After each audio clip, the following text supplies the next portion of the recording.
Ipar adalah maut. Siapa yang menduga suami yang tercinta malah berselingkuh dengan adik sepupunya sendiri? Smita tak percaya akan semua ini, tapi inilah kenyataannya.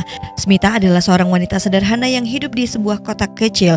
Ia lulusan ilmu botani yang tinggal di rumah orang tuanya dan tanah luas warisan ayahnya.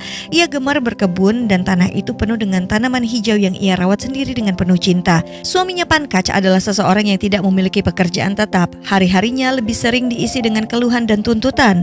Ia selalu meminta Smita untuk menjual tanah luas warisan ayahnya untuk memperbaiki rumah tuanya agar terlihat lebih layak. Baginya rumah itu sangatlah jelek, tidak modern dan tidak bisa dibanggakan.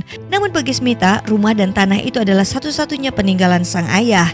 Suatu hari adik sepupu Smita bernama Salu mendapat pekerjaan di kota ini dan ia meminta izin agar tinggal sementara di rumah mereka.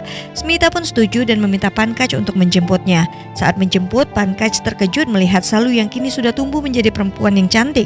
Ia pun menunjukkan ketertarikannya yang tak biasa. Mereka kemudian kembali ke rumah Smita dan memulai tinggal bersama dalam satu atap. Di rumah, Smita menyambut Salu dengan penuh kebanggaan. Mereka tertawa bersama, berbagi cerita seperti keluarga yang lama tak bertemu. Smita benar-benar tulus. Ia tidak pernah sedikit pun membayangkan bahwa Salu akan mengkhianatinya dan berselingkuh dengan suaminya sendiri. Pikiran itu sama sekali tidak pernah terlintas. Namun, pada saat di meja makan, sikap Pankaj mulai terlihat berbeda. Ia kerap mencuri-curi pandang ke arah Salu. Tatapannya mulai berani dan penuh niat tersembunyi. Salu yang cantik ini pun dengan cepat menjadi perhatian di kota kecil itu. Banyak pria mulai meliriknya, salah satunya Ratan, seorang polisi. Ia tiba-tiba mendekat dan berkenalan dan menawarkan diri untuk mengantar Salu pulang kerja karena Salu kesulitan untuk mendapatkan bajai. Ratan pun meminta nomor ponsel Salu. Mereka menjadi dekat. Smita mengira adik sepupunya ini suka pada sang polisi. Tanpa rasa curiga sedikit pun pada adik iparnya maupun suaminya, Smita menjalani hari-hari seperti biasanya. Setiap pagi Pankaj dan juga Salu selalu pergi bersama menggunakan mobil milik Smita. Smita mengira itu adalah hal yang wajar antar jemput keluarga yang tinggal dalam satu rumah. Namun di balik itu, hari-hari mereka justru diwarnai kedekatan yang semakin menjadi. Pankaj mulai terang-terangan merayu Salu. Kata-katanya lembut, penuh pujian, dan Salu tidak menolaknya sedikit pun. Keduanya pun saling tergoda. Hubungan itu tumbuh tanpa rasa bersalah. Ironisnya di sisi lain, Salu juga menjalin hubungan dengan Ratan, polisi yang terus mendekatinya. Mereka menjadi kekasih. Salu menerima cintanya tetapi tetap berselingkuh dengan kakak iparnya sendiri. Suatu hari mereka pun pergi ke toko sari. Salu memilih sari terbaik, yang paling indah dan yang paling mahal. Pankaj selalu membayarnya menggunakan kartu milik Smita. Tanpa ragu, Salu berkata seolah peduli, "Ayo kita belikan juga untuk Smita." Namun yang mereka pilih justru sari yang paling murah dengan kualitas yang paling buruk. Perbedaan itu terlihat jelas, sebuah penghinaan yang begitu menyakitkan.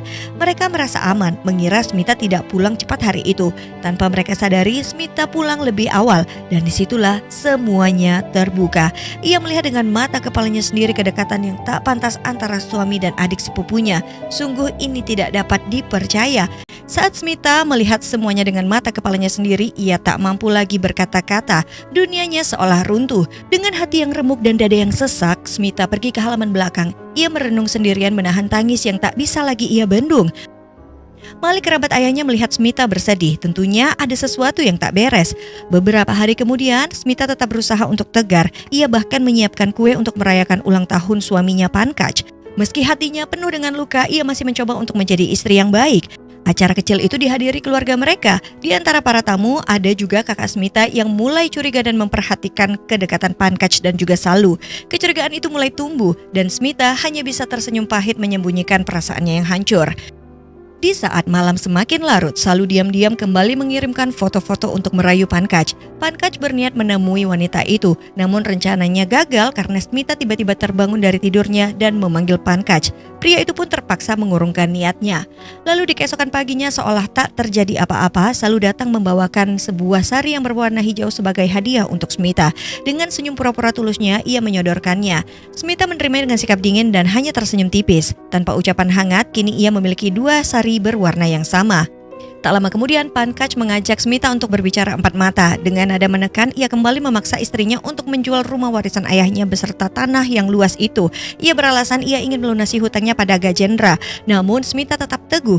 Penolakan itu membuat Pankaj murka dan membanting kursi lalu pergi meninggalkan rumah dengan amarah yang tak terkendali. Di saat yang sama, Salu kemudian datang dan memainkan perannya. Ia berpura-pura menjadi sepupu yang peduli. Dengan suara lembut dan wajah penuh simpati, ia membujuk Smita agar menjual rumah warisan ayahnya itu karena Pankaj adalah suami Smita. Malam itu Pankaj kembali menemui Gajendra dengan wajah gelisah. Ia mengaku gagal membujuk Smita untuk menjual rumah warisan ayahnya. Gajendra tak marah, ia justru menenangkan Pankaj dan berkata bahwa jika perlu ia sendiri yang akan turun tangan dan memaksa Smita menyerahkan rumah itu. Tanpa mereka sadari, Mali mendengar percakapan tersebut. Dan saat itulah Mali memahami bahwa ada rencana jahat yang sedang disusun oleh suami Smita. Keesokan paginya seperti biasa Smita dan Mali berkebun bersama. Di sela aktivitas itu Mali berbicara pelan pada Smita. Tanaman yang sehat bisa rusak karena hama. Kalau hama itu tidak disingkirkan sekarang juga, maka semua yang kita rawat akan ikut hancur. Mendengar itu Smita pun terdiam. Ia paham maksud tersembunyi di balik kata-kata itu. Lalu 3 hari kemudian semuanya berjalan seperti biasa. Pagi itu sarapan untuk Pankaj pun sudah disiapkan. Setelah makan, Pankaj pun menunggu di mobil. Tak lama kemudian Salu keluar rumah dan mereka berangkat bersama. Sebelum pergi, Smita sempat memberikan bekal makanan pada Salu sebagai tanda perhatiannya. Lalu di sore harinya tiba-tiba Salu pulang dengan wajah pucat dan tergesa-gesa. Ia langsung masuk ke kamar mandi dan mengeluhkan sakit perut sejak di kantor dan bolak-balik ke toilet. Smita yang tidak menaruh curiga menyiapkan minuman herbal untuknya. Menjelang malam Smita berdandan dan mengenakan sari hijau. Ia pamit untuk menghadiri pesta ulang tahun keponakannya dan memilih berjalan kaki melewati jalan pintas. Sunil yang sedang bersama dengan Ratan menerima telepon darurat. Dilaporkan ada 2 tubuh tak bernyawa ditemukan di sebuah rumah. Namun saat tiba di lokasi ia pun terkejut, korban itu adalah Salu dan juga Pankaj. Ratan pun terdiam tak bisa berkata-kata melihat kekasihnya yang sudah tiada. Ada hati yang hancur namun tetap ia harus menghadapi kenyataan ini. Smita menangis histeris. Di tengah kekacauan itu Ratan terlihat kaget. Namun ia pun pura-pura tidak mengenali Salu. Ratan lalu mulai bergerak diam-diam mencari informasi tentang Pankaj dan juga Salu. Dari penelusurannya terungkap satu nama, Gajendra. Pankaj memiliki hutang besar pada sang rentenir. Ternyata kematian Pankaj dan Salu ternyata berawal dari rencana jahatnya. Pankaj yang terlilit hutang ratusan juta rupiah pada Gajendra ini demi melunasi hutangnya meminta bantuan Gajendra untuk menghabisi nyawa istrinya sendiri Smita.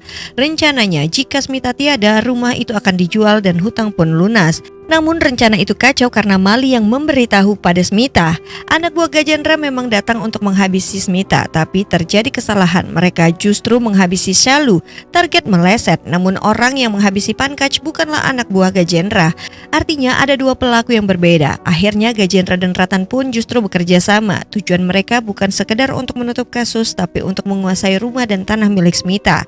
Tanah warisan ayahnya belum pernah dibebaskan untuk proyek besar yang sedang dibangun. Proyek itu kini tak berjalan karena sebagian lahannya berdiri di atas tanah milik ayah Smita. Itulah yang membuat Smita menjadi target. Tapi Smita tidak bisa dijadikan tersangka karena ia punya alibi yang kuat. Sepanjang malam ia menghadiri ulang tahun anak kerabatnya menggunakan sari hijau. Hasil otopsi pun keluar. Salu sempat mengalami gangguan pencernaan sebelum tiada, sementara Pankaj menderita asma kronis. Waktu kematian mereka pun berbeda. Salu lebih dahulu, lalu Pankaj. Ratan mulai curiga saat melihat foto pesta. Smita memang memakai sari hijau, tapi ternyata ada perbedaan halus pada warna kainnya. Ia juga mendapat info bahwa Salu bolak-balik ke toilet karena sakit perut. Ratan kemudian mendatangi Cybercell untuk melacak lokasi ponsel Smita di malam kejadian. Hasilnya membuatnya terkejut. Ponsel itu terdeteksi berada di rumah. Kecurigaan pun semakin menguat. Di saat bersamaan, seorang profesor datang untuk melihat rumah Smita dan tertarik untuk membelinya. Nampaknya Smita jadi menjual rumahnya. Lalu Ratan kembali ke rumah dengan wajah serius. Ia menatap Smita tajam dan berkata pelan, "Berhenti pura-pura, aku sudah tahu semuanya." Ratan lalu membeberkan kronologi kejadian malam itu. Pertama-tama Smita memblokir nomor Pankaj. Kemudian hasil forensik menunjukkan Salu mengalami gangguan pencernaan parah karena sesuatu yang dicampurkan ke dalam bekal. Iya, Smita sudah meracuninya dengan tumbuhan beracun. Ada jeda waktu sekitar 1 jam sebelum Pankaj ditemukan tergeletak karena serangan asma. Obat asma itu dijauhkan oleh Smita dan situasi menjadi fatal. Pankaj yang tak berdaya, lalu Smita langsung menghabisinya. Ratan juga menunjukkan bukti foto serta data sinyal ponsel Smita yang sempat terdeteksi terdeteksi di lokasi berbeda sebelum akhirnya kembali lagi. Setelah kejadian, Smita membuka blokirnya dan kemudian membersihkan jejak. Semua bukti mengarah padanya, namun Ratan tak langsung menyerahkannya kepada pihak berwajib. Ia lalu mengancam Smita. Dalam 4 hari, Smita harus membalik nama properti di Muara Debat menjadi atas nama Ratan. Smita pun tidak bisa menolaknya. Hari penentuan itu pun tiba. Ratan pun datang lagi dengan penuh percaya diri sebagai seorang pemenang. Smita menawarinya teh, tapi ia menolak karena ia curiga. Dokumen juga sudah tersusun rapi di meja dengan senyum tipis. Ratan pun mulai memeriksa lembar demi lembar dan yakin bahwa dirinya yang menang. Tapi tak lama kemudian Ratan pun mulai terbatuk-batuk. Racun itu tidaklah ditaruh di dalam teh, namun ada di kertas dokumen itu dan Ratan pun sempat menjilatnya. Ratan mendadak lumpuh, lidahnya keluh dan tubuhnya tidak bisa digerakkan.